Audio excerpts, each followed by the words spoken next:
Ooh. How's it going, everybody?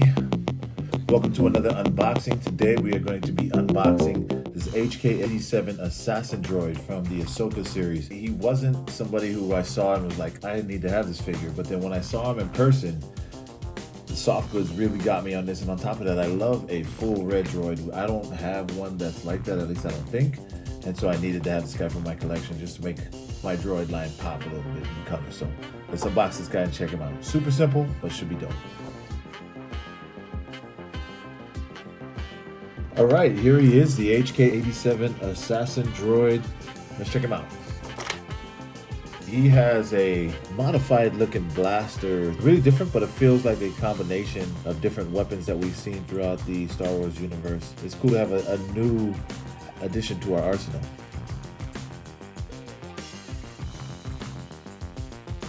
All right, here he is, the HK-87 assassin droid, all red. Now, the ones that we've seen, I don't know if they were all red. Like the one that was fighting with Hu Yang at the ship, I don't remember him being red, but doesn't mean that he wasn't. I'm just saying I don't remember him being red. It was a good look in the packaging with the soft goods, but now that I look at the soft goods, it looks a little cheap. It's not super impressive, but I am happy that they at least went with that. Here's the feet is what was scaring me most. Let me try and see. They're on joints, so should be able to turn them a little bit. Let's see if we can get this guy to stand in a decent pose, because this is always my main concern.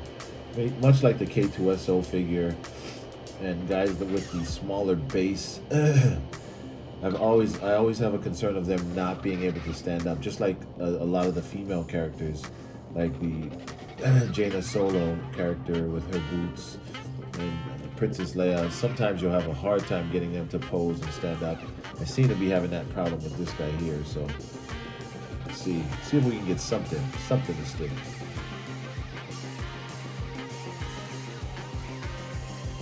And this thing has some interesting articulation in the arm, so it makes it a lot easier to pose as far as with the gun and how to pose his upper body. But I will say I am having trouble with the lower half. Probably is going to require some hot water. Maybe some, I don't know what else. But I gotta get this guy started. Come on,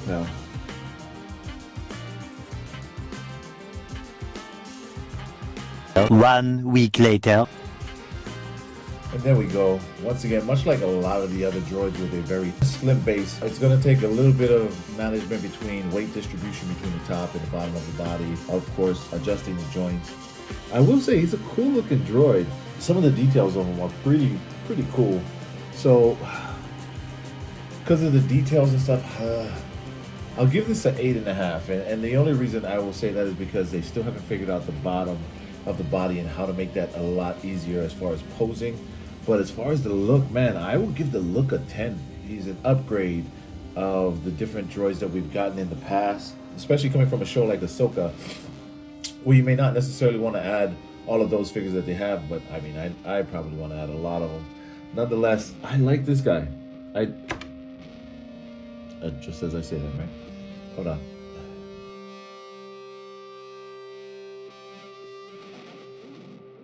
So yeah, I like this guy. I give him an 8.5.